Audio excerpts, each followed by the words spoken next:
Greetings, Corpse Clubbers, and welcome to another episode of Corpse Club Horror BFFs. I am one of your horror BFFs, Patrick Bromley, joined as always by my horror BFF, Heather Wixson. Hi, Heather. Hello. It's our first horror BFFs of 2022. Happy 2022. I almost said 2020. That's fine. The olden times. No one's judging. The before times. January 2020, things were still okay. Yeah, I remember standing in line at Sundance thinking and hearing people talk about people getting sick and just thinking like, wow, that's a bummer that the festival flu is already going around and hit people so hard. Little did we know. Good thing it will never affect me.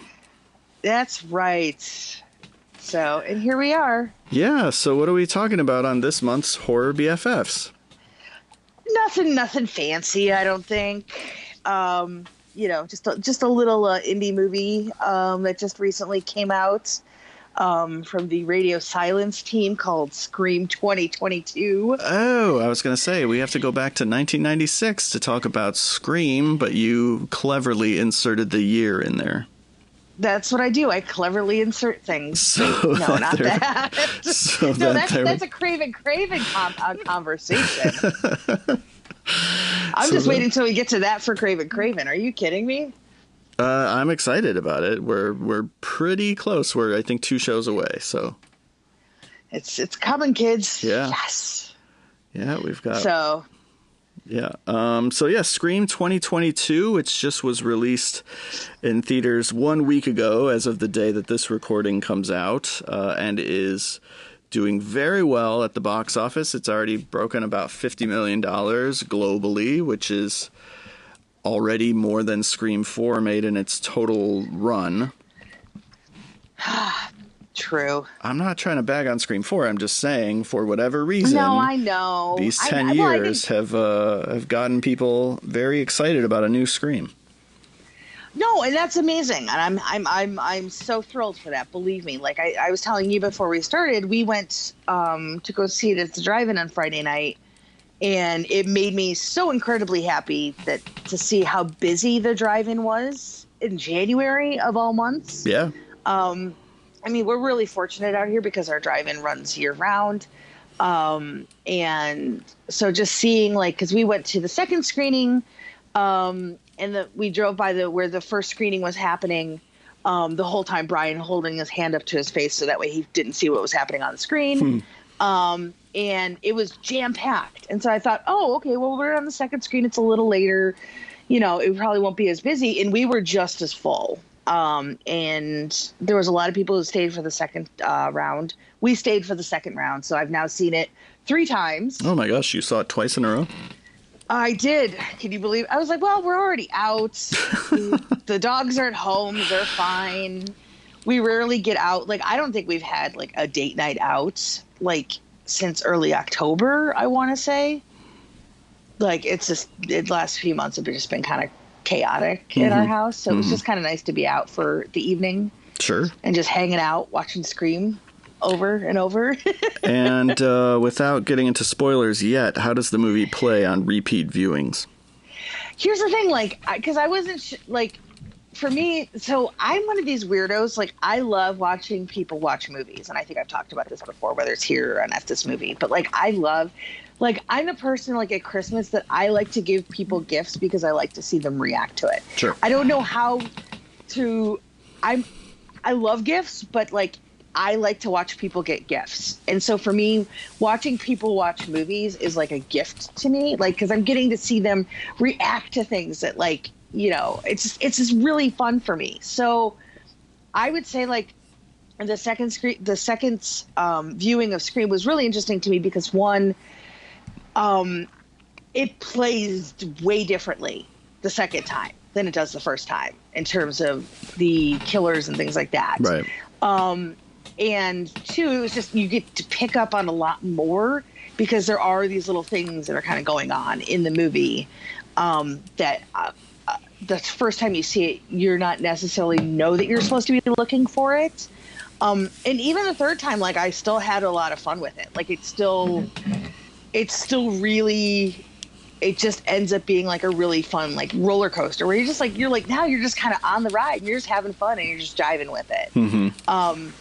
But just watching like Brian reacting to things, and I also like that we were in our car so we could like talk. It's like sure, somebody mentioned how they saw it at the drive-in too, and it, you know, they were happy to do it that way because it turned them into Brenda from Scary Movie, which is kind of how we were, especially the second time that he saw it, because like then he kind of knew what was going to happen and things like that. But it's, you know, anybody who knows me, like, you know, knows how I feel about these films. And I obviously I'm not in the minority on this because apparently in the last 2 years, Fast and Furious is happening right outside my window.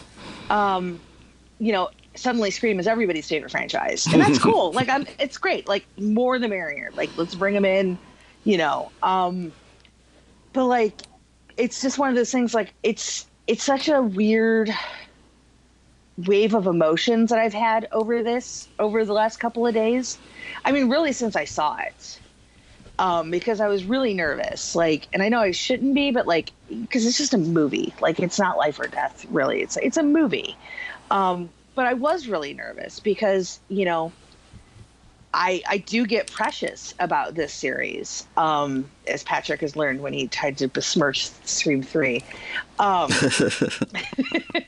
And I swear to God, if I hear one more thing about stupid Gail's bangs in Scream 3, like, I'm just, ugh. Gail's bangs are not the problem with Scream 3. There's no problem with Scream 3. But anyway. There are so many problems with Scream 3. Oh, that doesn't make it not fun. Whatever. I can't argue with fun. No, you can't. So like, it's been a really weird wave of emotions because like there's only like, you know, I'm never happy when anybody passes away, but there's like, I would say there's like 3 celebrity deaths that still, like, I talk about it, I still get really upset about it, and one of them is Wes Craven. And I just wasn't sure how I was going to reconcile going and seeing a Scream movie that wasn't directed by Wes, because we don't get very many horror franchises where the director really is involved from start to finish, right? Mm-hmm. And, you know, and we'll talk about this more, but I was really happy with how this goes. I will say, I don't know that I necessarily agree with the assessments of people saying that it's the best one since the original, but I do think it's so much fun. And to me, like, seeing people getting excited for Scream again and seeing people, you know, getting super geeky over things again, like the right type of things to get geeky over, like, that made me happy. And, you know, it was a really good weekend to be a horror fan. Yeah. Where does it, since you mentioned the ranking, where does it rank for you right now? Look, I can't even rank the first 4. Like, I don't even know where to put this, to be really honest. Okay. Because, like, for as much as I loved it, like, the thing I will say, like, going back and rewatching it several times, like, you know, it feels like a completely different beast. Where, like, really, it does. Well, no, it does, because I don't think the things that this was saying was anything that anybody who is a horror fan walked into that movie not knowing already. Do you know what I mean? Yes. Like, when the first Scream came out, like, that to me blew my mind because movies weren't confrontational in that way. Do you know what I mean? Yeah. Especially not genre movies. Like, it was, you know, so, like, I get what this one's saying, and I like what it has to say, but it's nothing I don't hear every day on Twitter, if that makes sense. Sure. Yeah. Like, we all know what toxic fandom is. We've been living through it for like the last 10 years. Right. Whereas like something like Scream 4, when it came out in 2011, you know, we were just on the cusp of influencer culture, right? Yeah. Like, it wasn't like how it is now. Like, you know, people making millions of dollars off TikTok and me wondering, you know, how did I waste my life for the last 15 years? When I clearly should have been doing YouTube and TikTok. So, like, it feels more like a statement on the franchise than it does then it feels like it's part of that original quadrilogy, if that makes sense. Yeah, it does. I wonder how much, and we can get into this. I don't think I liked the movie as much as you. I liked it. I was, like you, I was kind of relieved that they didn't mess it up. You know, it's like it's worthy of being a Scream movie. It works. Yeah, it's entertaining. It's fun. I just wonder at this point how much credit we can give something for just is just coming out and saying something the same as commentary.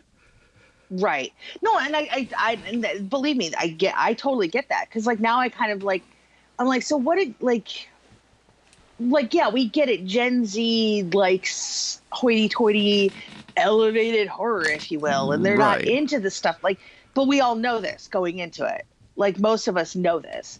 I mean, it's still fun. And believe me, the irony was not lost on me that I don't know if you had the same trailers as I did, but the fact that we had an A24 trailer right before Scream.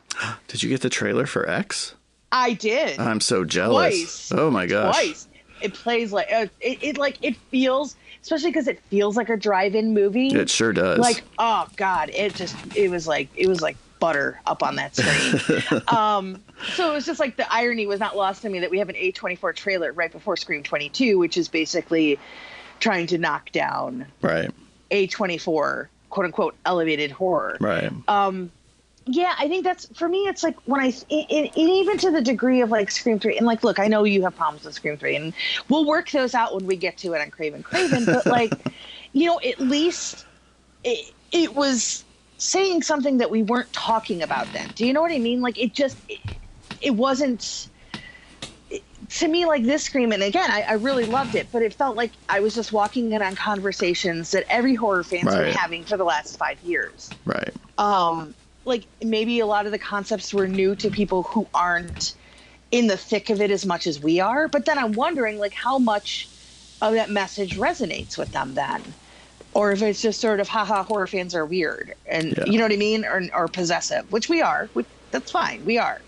You know, I mean, don't get me wrong. I still, you know, chuckled heartily at the end when she's like, you know, I still prefer the Babadook. Which is funny because I don't even actually like the Babadook. I know you don't. Which was funny.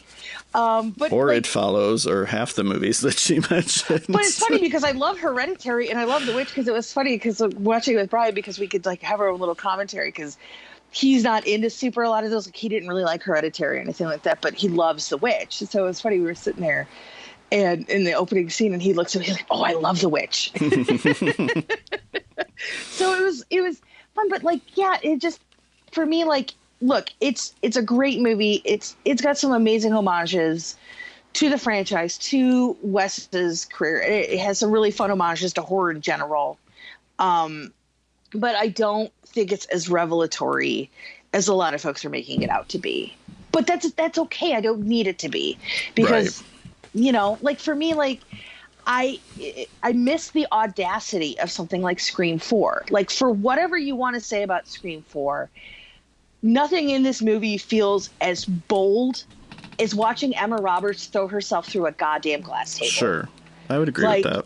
You know what I mean? Like where it's just like totally bananas. Like I wanted them to go there. And for the team behind Ready or Not, which to me is an amazing film. Like I just felt like they played it a little safe here. And it's okay because I'm sure it was freaking nerve-wracking coming into this. Like, could you imagine like growing up, loving Wes Craven's movies, him being the inspiration behind your career, and then you're tasked with taking on the first Scream movie that he's not involved with. Right. Like, holy shit. I don't envy the position that they were in. And then not only do you have to get it right for the studio, and not only do you have to get it right, you know, in terms of being able to bring back the legacy cast and doing right by them, but then you also have to like not only appeal to us diehard fans, but you have to create something that's going to be consumable by the casuals. And like, and I think they do it. I think they nail that. But for me, I can't quite put it in with the original Fort just because it doesn't feel like it stepped out enough to do that, if that makes sense. Well, so first of all, we should say, and chances are if you're listening to this at all, you've seen the movie, because I can't imagine anybody who hasn't seen the movie wanting to listen to us talk about it.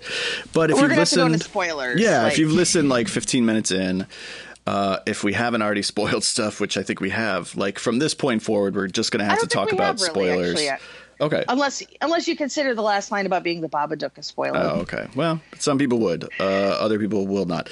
But from this point forward, we're going to be talking about spoilers. So just if you haven't seen it and you still want to go in completely clean, turn this off, come back and listen to this episode after you've seen the movie, and everything we're talking about will make a lot more sense.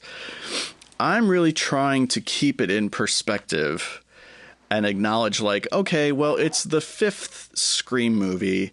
And when I think back to like other horror franchises, by part 5, you know, like I should be okay. I should be content with just a solid entry. It doesn't have to necessarily reinvent the franchise. It doesn't necessarily have to. It's not going to be as smart as the original, or as you pointed out, as revelatory as the original, or even as kind of audacious as a part 4.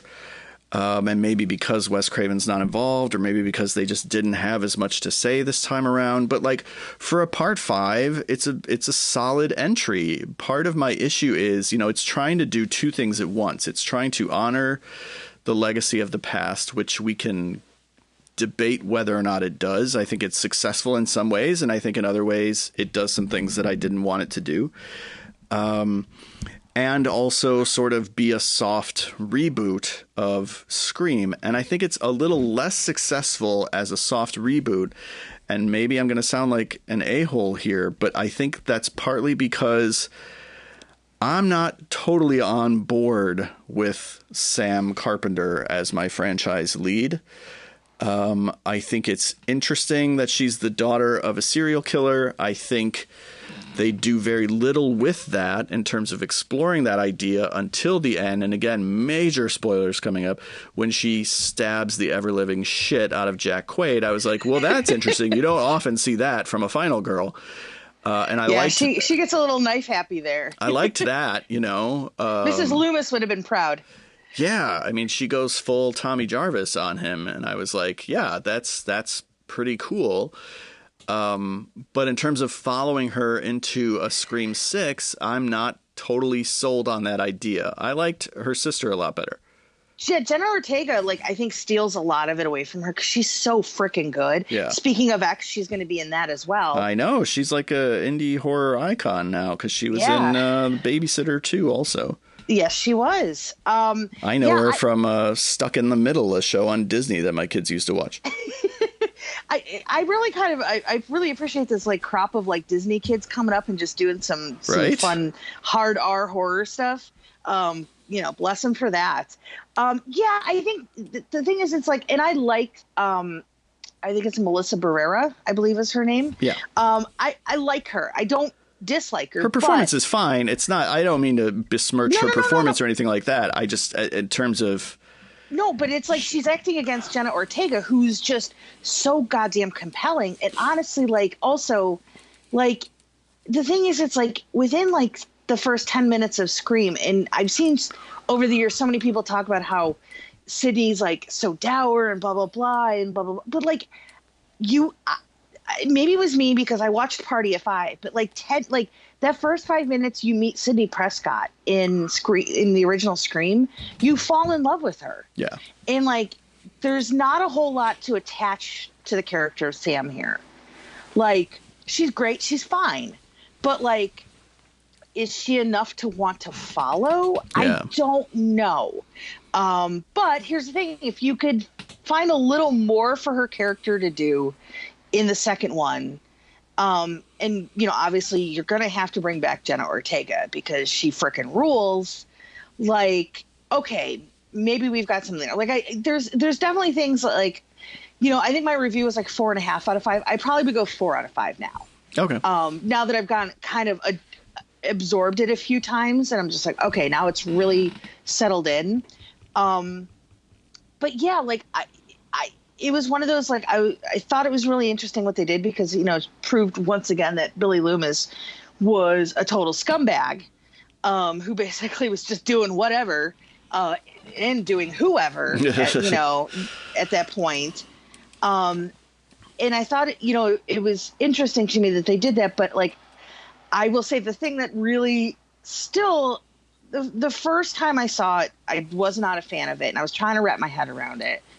The second time it was okay. The third time I'm learning to accept it. But like Jedi Ghost, Billy Loomis, Skeet Ulrich thing, like did not work for me. Right. I mean, it was an interesting surprise because I didn't know it was coming. It wasn't given away in the marketing. I hadn't read any spoilers. So it was like, hey, Skeet Ulrich is back and weirdly digitally de-aged. Awesome. But again, they just don't totally do anything with it. And it doesn't. But it's like, are we supposed to like him or something? Because like he still killed a bunch of people. Right. And he's like trying to kill the people who are trying to save your life in this movie. Like, I don't like the recontextualizing of that in that way. Like, I get that she has that connection, but it was like, it just sort of made me feel like the end of Return of the Jedi when like Luke looks over and it's like all the ghost Jedi. And like, I feel like them talking about it would have been enough. Okay. Like, yeah. I mean, it was an interesting thing, but it was like even like them showing him like in the reflection of like the car when she was, when Sam was walking away from Sydney and Gale. Like, I don't know, like, was Billy like, hey, say hi to Sydney for me? Like, what is this even? What do you do with this? Well, so it was strange to me. I would have preferred some tension, and I think the movie hints at that again with just how violently she dispatches Jack Quaid at the end of the movie, but some tension as to whether or not she is going to inherit his psychosis in sort of that Tommy Jarvis way, where it's like, oh, is you at the end of part 4 or throughout all of part 5 of Friday the 13th. And so him talking to her, could have us wondering like, oh, is she totally sane? Is she going to give in to a crazy side? Is it possible that she's Ghostface because, of all this? She has a fractured mental state.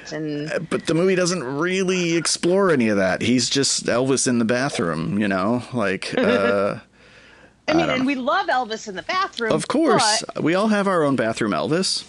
But Elvis didn't like kill a bunch of people and try to murder. That we know of. I mean? That we know of. That's true.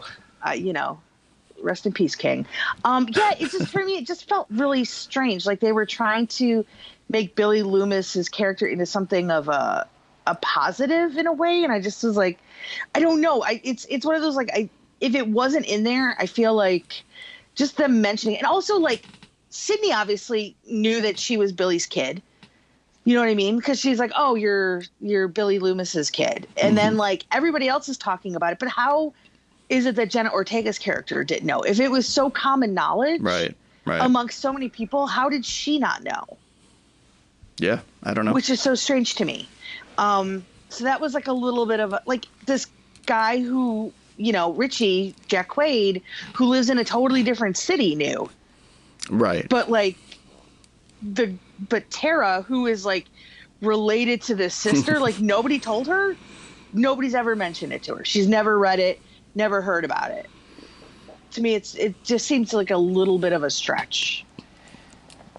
If I'm poking holes in things. I liked, because one of the things that I would have liked this movie to do a little bit more, and one of the things that the original Scream does so well, is that it sets up certain things and then it subverts them, right? So it has Jamie Kennedy explain all the rules, and then it immediately subverts the rules by having Sydney lose her virginity to Billy. Yeah. And it does that time and again. And unfortunately, some of the other Screams are under the impression that, like, it's enough to just state the rules. To just say, well, this is a requel or this is a legacy sequel. And here are the rules. And the movie adheres to those rules and gets away with certain things like killing legacy characters to prove that it has stakes. Like the movie is going to underline that and explain to you that that's why it's doing that. But it almost never subverts the rules that it establishes. And one of the ways that it does that I liked, speaking of Jenna Ortega, is, so much of the marketing is built around her sort of being the Drew Barrymore of this film. And she lives. And she lives, exactly. So to have the first victim make it all the way to the end and survive, I thought was an interesting spin on what we've come to expect as a convention of the Scream movies, which is it opens with a kill. But in this case, she doesn't die, and she actually survives beyond the ending of the film. I thought that was pretty cool, actually. Yeah, no, I totally agree. I do think also, too, I liked their opener, too, because the thing is, and that was one of the things I talked to the directors for, and I'm still trying to wrap up my interview to go up on Daily Dead. But by the time you hear this episode, it should be up because, I should hopefully be caught up by that. But I talked to them about, like, in a franchise that's known for its opening sequences that sort of set a new bar, how do you go in there and create something that's, gonna really nail that feeling? And I think they do a really good job of playing to old technology, but introducing new technology. And it also made me realize I never want automated locks in my house, like ever. Because, if I have a standard deadbolt, my standard deadbolt's not going to get jiggled with because somebody can hack into my system. Right. So that made me I was like, yeah, I don't need that technology. That's okay. Thanks for that. Because I've just proved how, faulty that stuff can be. But I like the fact that at certain points in that opening scene, like Jenna Ortega's on her cell phone, but she's also on a landline too. Mm-hmm. And I thought that was really interesting of her having to go back and forth between them. Right. I will say texting somebody that this isn't Amber isn't nearly as tension building as I want to know who I'm looking at. Right. I mean, maybe for kids today it works a little better, but as an old person, it just doesn't hit the same way for me. But it's a great sequence, and I like how it's basically do you think I made it in before you could reset your locks? That's a good line. I like that. Mm-hmm. And I like the fact that the cops actually make an appearance, because you're just oh my gosh, that's one of the things if you look at the opening of Scream, after that first phone call, she just immediately should have just gotten on the phone, dialed 911, right? Right. And doesn't, or I always sit there and think about this now, there's a scene when Drew is kind of gasping and running, trying to pull herself to the porch and stuff. And of course it's always, easy to kind of, play devil's advocate when you're not in the situation. But I guess the thing I would have done was taken the phone and thrown it, because that visual disruption would have probably caught her parents' attention as they're walking in the door. Sure. If she's nonverbal, throw the phone, because they're going to be what the hell was that? And maybe that would have saved that scenario. But again, I'm overthinking things. So I do think when it comes to this one, I think they did a really good job with it. Again, it's one of those, when you sit there and you think about the first 4 Screams and their opening sequences, and, I know people still get, they're still mad that Randy dies in 2. I'm more upset about Cotton Weary dying in 3. Yeah. Because talk about somebody who just got the roughest run of everything. Yeah, right. He decided to hook up with somebody's mom, and not only does her daughter wrongly accuse you of murder, you're on death row, you come out. I still don't know what his stab games are, but everybody's got their kink. And you end up getting killed because of things that weren't your problem to begin with. It's just kind of a bummer, and I liked Cotton, I know I'm probably in the minority, but I love Cotton as a character. No, they had made him they had spent a lot of Scream 2 making him a really interesting character, and Liev Schreiber gives a really likable performance, and yeah, his woe at the end is yes, it's or just the way he hands over the gun when she goes, "Give me the gun." Yeah, okay. Yeah. Here you go. It's all yours. Never mind. I'm not part of this. Yeah, no, it's good stuff. So for me, the bar was set, and 4, then you've got the multi-layered intros, which again, when you're going into it and you don't know what's happening, because you just see all these people getting announced to being part of the cast, where you're oh, it's Amy Teagarden, or oh, it's Kristen Bell, and oh my gosh, I can't believe I'm blank. Anna Paquin from True Blood, and blah blah blah. And it's like, you're like, oh, okay. But then the way it like all plays out, you're like, whoa, okay, what is going on here? It's still a really great sequence, but again, it's like, I don't know if it quite is that 1-2 punch. See, and again, that's for me why I can't necessarily put this in, because it doesn't feel fair to it, because it does a lot of things right. So for me, I'm like, I know my Craven bias is just making it impossible for me to look at this movie but not think of the others, and I know that. It's just it's how it is. So when I wrote I really wanted to like focus on what these directors did, and I do think in terms of the legacy characters, and we could talk about this. I knew, I just had a sense we were going to be saying goodbye to Dewey. Boo. I was not happy about it. I cried both times. And I'll tell you what, the second time was even worse because I knew it was coming. And he's like, first and foremost, Arquette is freaking great in this. Yeah, he really is. I really think this might be Arquette's best work in the entire franchise. Yeah. I mean, he's funny in the first one and he's really likable. But like, I think honestly for me, this is my favorite Dewey performance of the entire franchise. Yeah. He's so good, and there's so much that he's not saying but you know where he is emotionally. And the scene when him and Gail are talking, mm-hmm. and then she like comes up to him and hits him. She's like, "What? On a text? You send me a text?" And like, again, I know it's like my bias towards, the sort of the love story of Dewey and Gail over the years. And just also being sort of emotionally invested in David and Courtney as people like outside of it. But like, you just get such a sense of like real love between them. And I know it's not romantic love anymore. Like if you watch David's documentary from a few years ago, they're still really great friends. Yeah. And they still care a lot about each other. And like most people who have ex-husbands or wives, that's not the case. Right. And for most people, but like you get a sense of like, there is still a genuine sense of affection between them, regardless of how their marriage worked out in real life or in this story. And I liked that. But like, I knew it was coming, and it was like, he gets in the car with Sam and he's like, "Let's go." And I'm like, "Oh no, don't do this." Yeah. And I will say though, that the line when it says, "It's an honor," like to me, I think there's parts of this movie that feels like the directors themselves speaking to either Wes or to these characters as fans.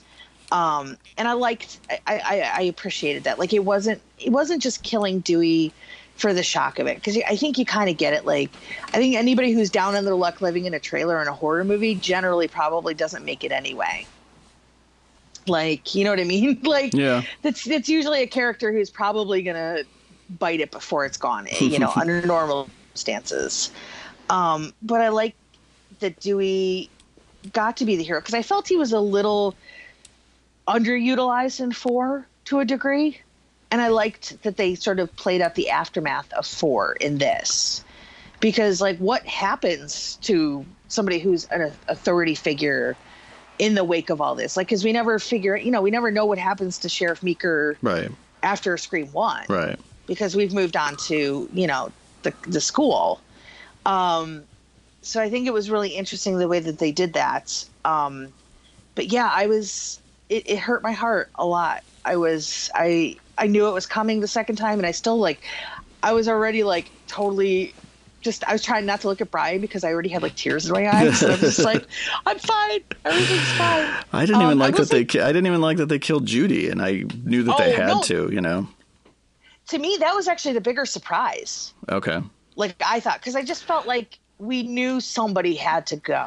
Well, as soon as I saw her in the trailers, I was like, oh, she's not getting out of this one alive. And that's who I figured would be their legacy sacrifice, because they could do that. They could get away with doing that. But, yeah. I mean, her death scene, though, was really brutal. Really broad brutal. broad daylight on the street. Yeah. And I was like, and I think that shows sort of where we are as a society, where the sheriff is getting murdered in a residential area. Yeah. And literally nobody sees it. Nobody cares. It just happens, and that's that. So I thought that was interesting because that wasn't something we typically see in Scream movies or in horror movies in general. Right.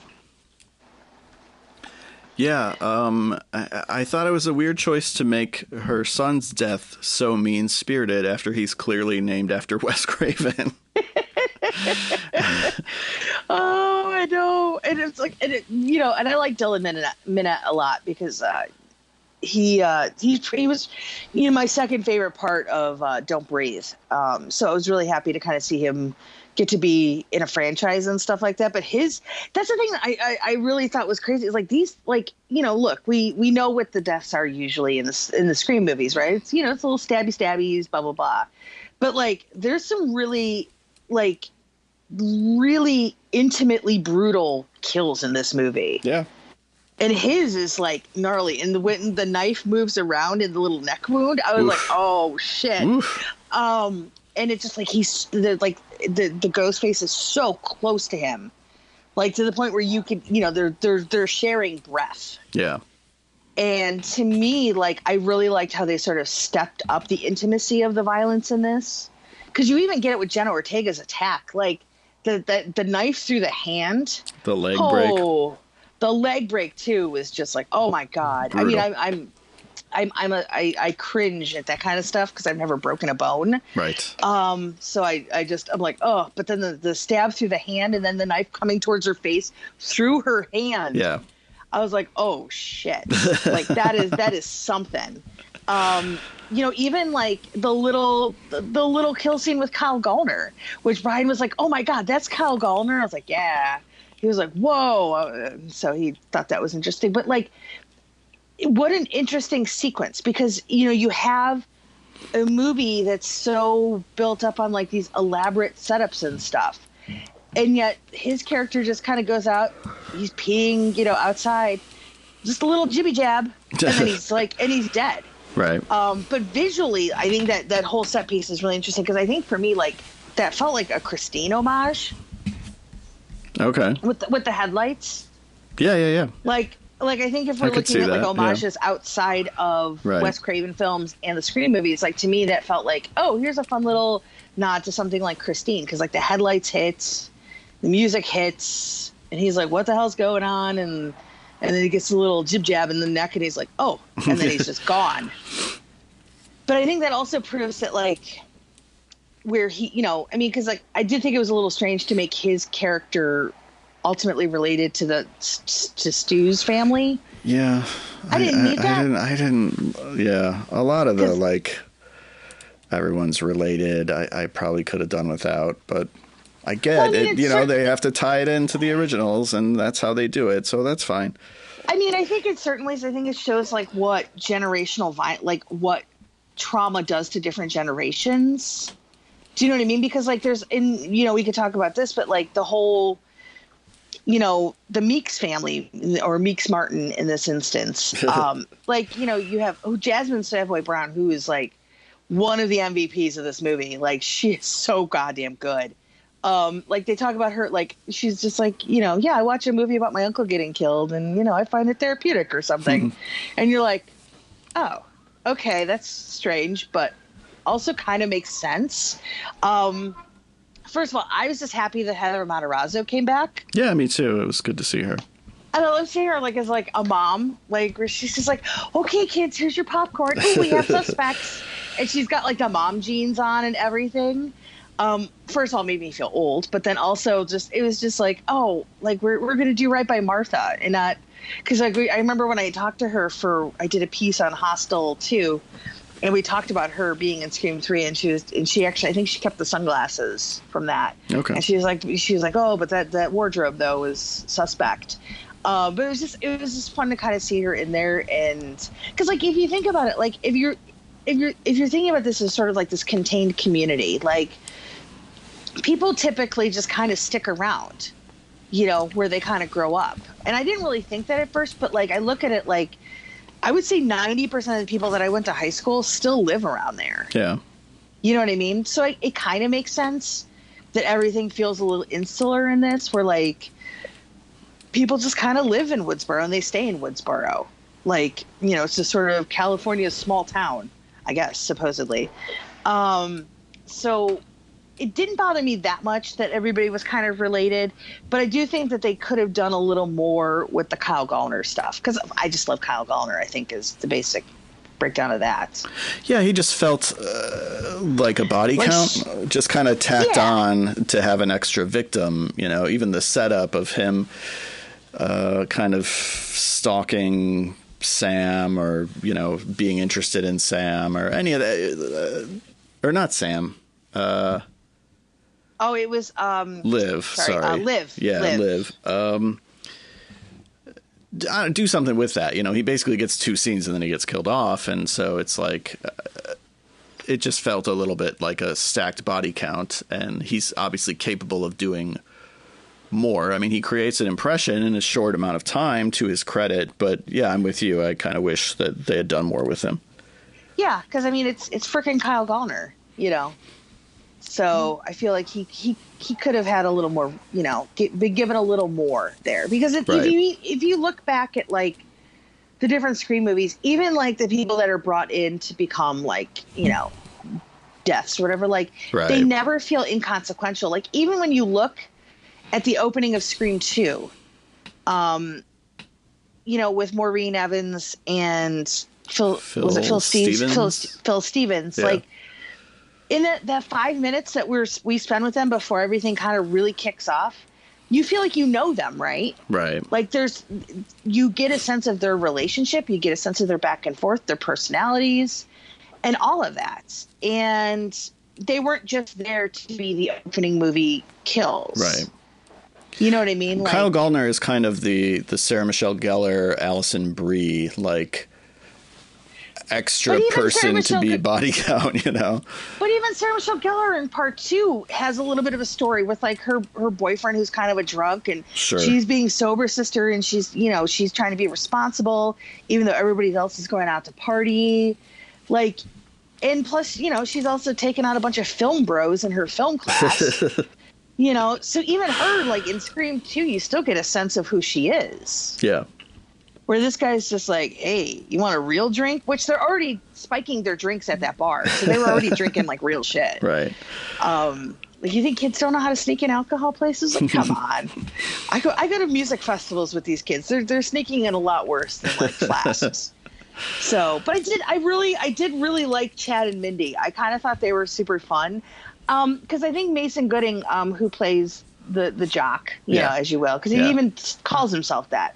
I think his character takes a little time, but I think once we kind of get to the party and he has that scene with Liv where she's like, I'm ready, let's go have sex. And he's like, no. Yeah, right. I don't think we're going to do that here. Because honestly, like, how many times have you seen like guys who are so controlled by their sexual desires where they're just like, yeah, I'm going to go have sex. I don't care. I could possibly die, but you know, at this point, you know, whatever. So I like that. And I like the fact that they both kind of come out of it too. It's one of those movies where it's like the kills are vicious, but like a lot of the cast lives. Yeah. Which is interesting. Yeah. I just last week watched, Sound of Violence and really liked Jasmine Savoy Brown in that. So it was cool to see her show up in this. She's really good in that, but boy, she is something else in this. What did you think of the reveal of the killers? It's a little underwhelming, right? Because, like, first of all, the Amber chick, and this is not me talking bad about Mikey Madison's performance. She's fine. Yeah. But here's like, okay, so the first time you see it, it's kind of like, oh, okay, whatever. It is what it is. But when you go back and watch it the second time, and especially in the first scene, when they're at the hospital, and Judy Hicks comes in and she's talking to them, and basically her and Jack Quaid are going back and forth. We're like, well, you're the killer. No, you're the killer, Netflix. Like, it plays so differently the second time. Okay. Because she kind of for me, the first time I watched the movie, she sort of just disappears. She is kind of the least interesting character in the movie to me. The first time, the second time, when you're kind of clued into the game that's afoot, it's a different performance. Okay. So I would recommend kind of watching it the second time and really watching her and Jack Quaid. Because if you're watching them, like, you know, it hits differently. I will say, though, the first time I watched it, I had pegged Richie as one of the killers. Okay. I didn't peg Amber just because, again, to me, she was sort of a non-entity. Right. I mean, she disappears in the movie, but so does everybody else at different times. So I was just kind of like, oh, okay, whatever. I guess we're doing this. I will say, though, that the reveal of them being in Stu's house at the end was like, frick yes. I was like, yes. Yeah, you know, it was because for me the camera work really felt like the first Scream, where like it does did, the reveal, and I was like, oh, okay. Because I mean, it's not like that house would get torn down. Do you know what I mean? Right. I'm of two minds about it, because on the one hand, yes, it makes perfect sense and it plays into what the movie is sort of doing thematically, but I'm so worn out on like callbacks just in the last few weeks, seeing Spider-Man and Ghostbusters Afterlife and watching Cobra Kai and seeing Matrix Resurrections, and like these are not bad properties and I'm not bagging on any of them, but just like I'm just a little burnt out on callbacks, and sometimes callbacks are for their own sake. And Stu's house wasn't a callback for its own sake. Like I said, it was certainly of a piece with the rest of the movie, but at the same time, I just wished at there were points in the movie where I wished like, oh, be your own thing a little bit more than just recycling Scream. No, and I totally get that. I completely agree. Like, I think for me, somebody moving into a house where all that happened and then deciding to become a serial killer, like, feels weird, right? Like, she's like, oh, this is Stu Macher's house. Like, I'm gonna go and kill some people because that's what you do. Like, for me, like, if I bought the Nightmare on Elm Street house, like, I'm not, you know what I mean? Like, I'm not gonna be like recreating and trying to find Freddy, or, you know what I mean? Like, right. It doesn't quite fit the nostalgia of what that location is, if that makes sense. Right. Like, it's right. Like, I would have appreciated if they just were at the house, but it wasn't part of the motivation, if that makes sense. Yes. But I mean, you know, for me, it was just like, oh God, because like, again, you wouldn't just destroy that house. You know, the parents would sell it and move on and blah, blah, blah, you know, and somebody else is going to move into that house eventually anyway. Right. You know, so that didn't bother me, but I just felt like her moving into the house and being like, yeah, we should kill some people, and then meeting up with a guy in his 20s who clearly, I'm guessing they have some sort of intimate relationship. Because I mean, they're calling each other baby and stuff, which I feel like just is glossed over, but I'm like, well, that's kind of weird, right? Right? I mean, especially considering how up in arms everybody is over licorice pizza. Yeah. Which, you know, doesn't feel as taking it as far as this does, because it's not like people in licorice pizza kill. Like, it just, yeah, it feels like a thing that like that should be a little bit more of an attention getter than it is. Yeah. So yeah, I was okay with it. Like, it was fine, but Richie I had pegged, and I'll tell you why, because I don't know if you know this, but I'm an evil mastermind. Oh, okay. In real life. And Richie does everything that I would do if I was trying to pretend I was not a killer. Ah. Where he's like, oh, the stab movies? I've never seen those. Let me watch those. You know, and he plays the idiot in it, right. Which is exactly what I would do. You know what I mean? So all these things where he's just like, oh my God, blah, blah, blah. And I'm like, yeah, I this is exactly how I would do it. Not that I'm the killer. Now I feel like I'm in Scream 4, where I'm basically Rory Culkin. It's like, not to incriminate myself, or you or whoever. But yeah, like, he plays it exactly like how I would have played it had I, you know, if I was trying to get away with murder, I guess is the best way to put it. Not that I would ever do that. I would argue that the reveals have been slightly underwhelming ever since the first movie. They've never been as good as they are in the first movie. Oh, well, you know what's funny? I totally agree with you, because, like, yeah, I mean, that was just like, holy shit. I will say that, like, I remember too thinking the Mrs. Loomis thing was really stupid at the moment, but now I kind of think it's brilliant. I mean, and also it's Laurie better Metcalf than Mickey, which, and I have nothing against Mickey and I love Timothy-Olyphant, but it's a little bit random. It's like Mrs. Loomis and this guy. Yeah, I mean, I guess that Mickey, you know, because of the pressure that they were feeling at the time in terms of violence in cinema and people trying to blame movies for their, you know, their horrific actions in real life. Like, I get that he was sort of a commentary on that. But it's one of those, like, I watched Scream 2 now and I'm like, how did I not know it was Mickey? Especially like in the scene when like Dewey and Gail are in the room watching Gail's footage and then it turns to other footage. And I'm like, well, the only other person in this movie with a video camera is Mickey. Right. So I don't know how I didn't get that it was Mickey to watch that movie. But yeah, I remember thinking like the Mrs. Loomis thing was really dumb. And then I was like, oh, no, that's okay. All right, I get it. Like now I'm like, oh, that's pretty smart. You know, again, it's never going to be Billy and Stu from one. Nothing ever is. Right. Well, and again, you know, part of the genius of that isn't as much, it's partly the identity, it being Billy, but also just the fact that there were two was such a novelty. And then every movie has kind of repeated that idea to the point where except three, right. Where the novelty is it's only one, but like it's stupid Roman and that sucks. Well, I think for me, I think the in Scream 3, I think the wrong person is the killer. And we've talked about this, but to me, I always felt like it should have been Kincaid. Because it's all there. He talks about like how he grew up like, you know, basically alone in Hollywood. Violence has always been his life. He's always been obsessed with movies. You know, he has the perfect story. He's the one who borrows Dewey's phone at a certain point, and then shortly after Sydney gets her phone call at her house. Like, it so clearly should have been Kincaid. But it isn't. It's Roman. And it's like, no, it's Scott Foley. I love Scott Foley. Instead, she marries Kincaid, right? I believe she does. And that's the thing that, like, because she talks about Mark, and I was like, are we talking about Mark Kincaid? Because my friend Adam pointed that out to me, and I was like, oh, I completely missed that. But yeah, I think he's right. I did not.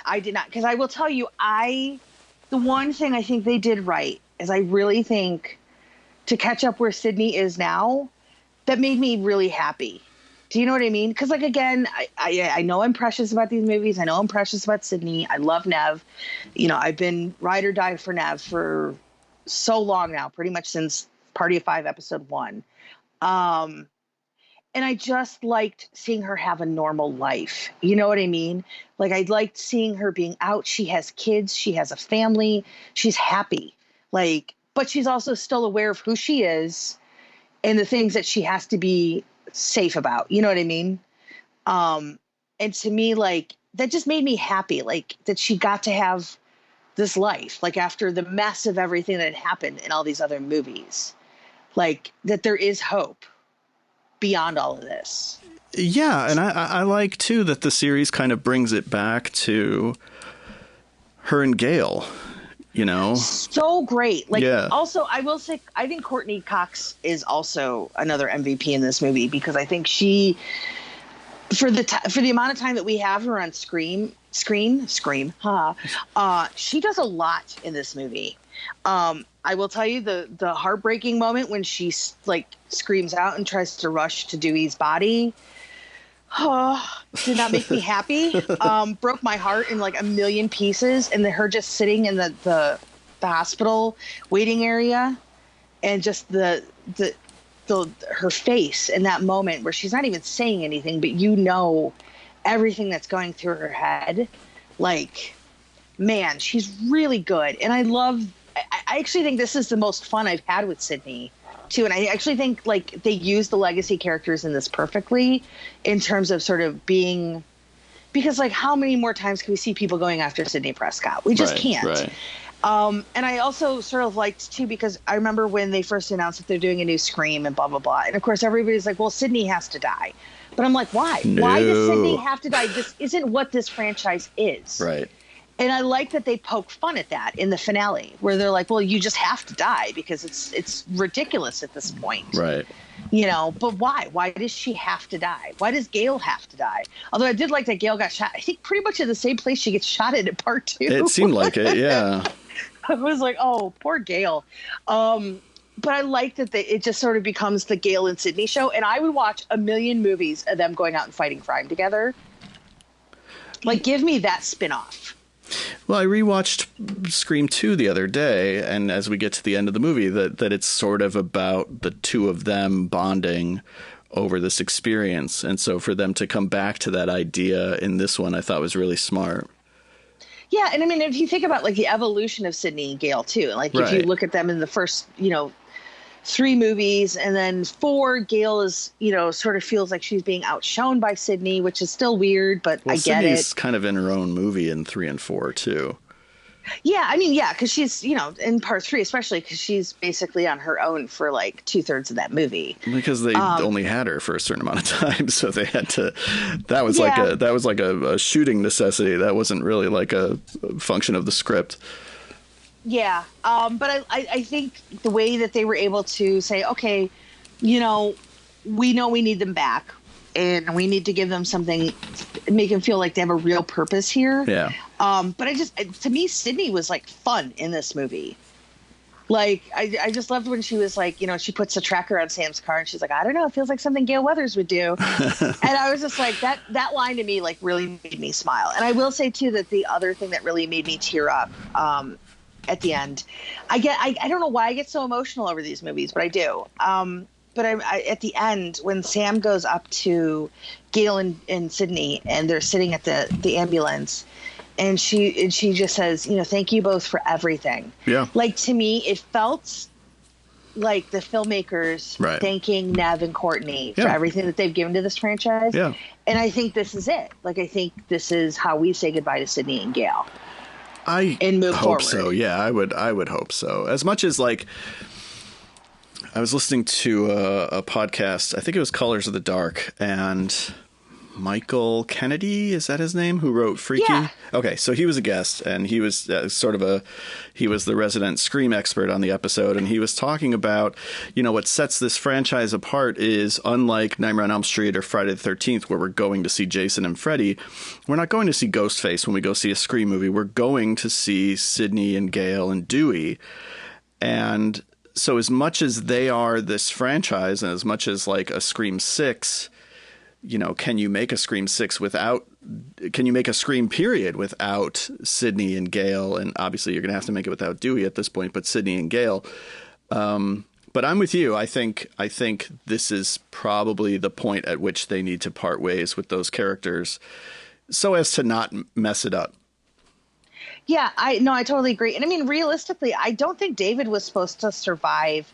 I don't remember if it was part 1 or part 2, but Wes just definitely loved him part so 1. much. It was definitely part 1. I don't know about part 2. No, I think it was part 1 if I remember correctly. Because I think I remember from Ryan Turek's documentary they talked about that. So for a character that really wasn't even supposed to live through the first movie, the fact that we've had him be a part of this entire time, like I feel like it's a gift. Yeah.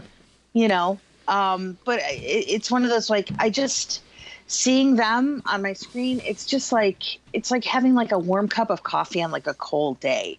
Like, it just makes you feel good.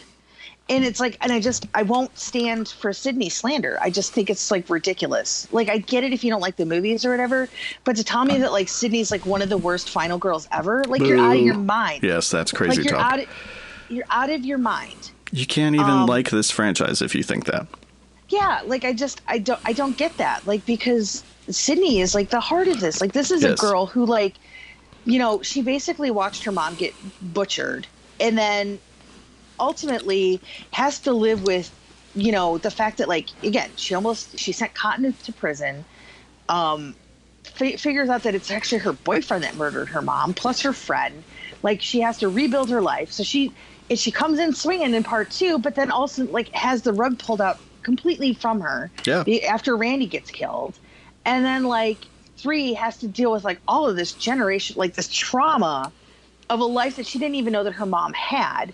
Like, she's had a lot. And then she has to come home in part 4 and deal with the snooty new, like, niece who basically wants to be the new star. Like, she's been through some shit. Like, and she is this franchise. So, like, it was one of those, like, I remember sitting there, like, thinking, like, oh my God, this is the moment we're saying goodbye to Sydney. Yeah.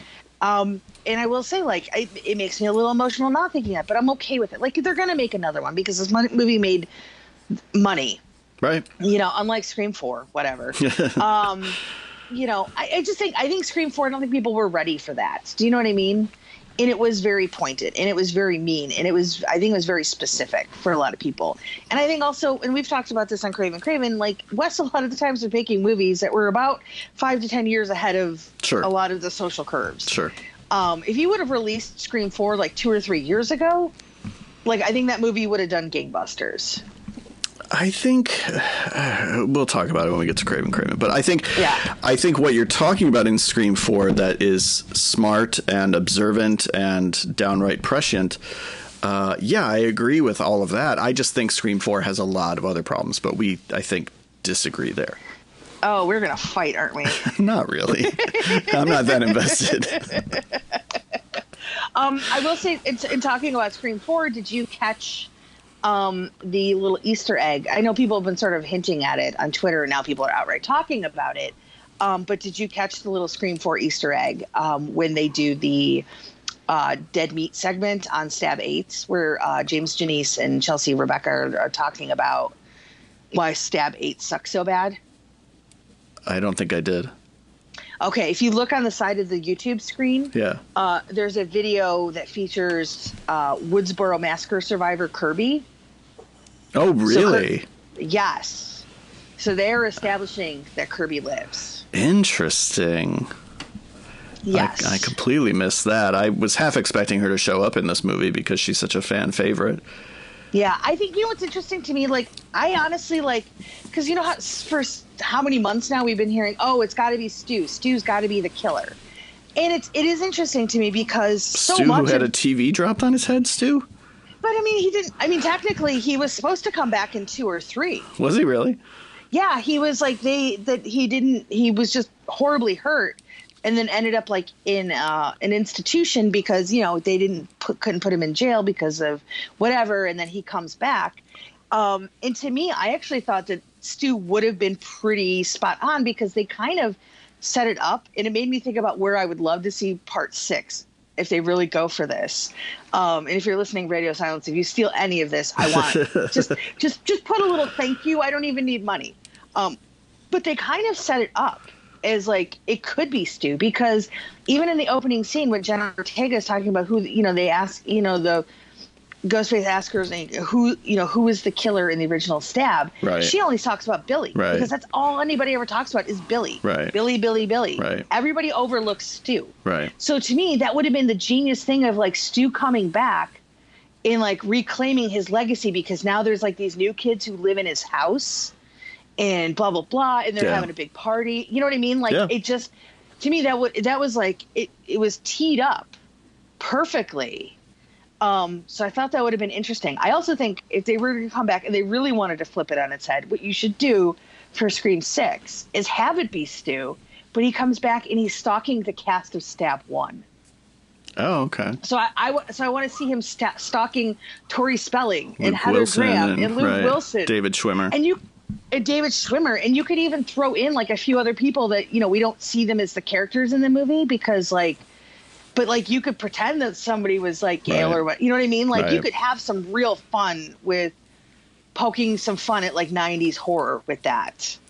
Well, having it be Stu in this one would have kind of paid off some of the daughter of Billy Loomis stuff. Right. That would have been like tied directly into it. Like, oh, you're his kid. Like, you know, and I've had to spend the last 25 years hearing about how this was all Billy and blah, blah, blah, you know. Just to bring back Skeet Ulrich as the ghost to like be interacting with Stu without Stu knowing it, you know, like to have him talking to his daughter, just to have the two of them share the screen again would be kind of cool.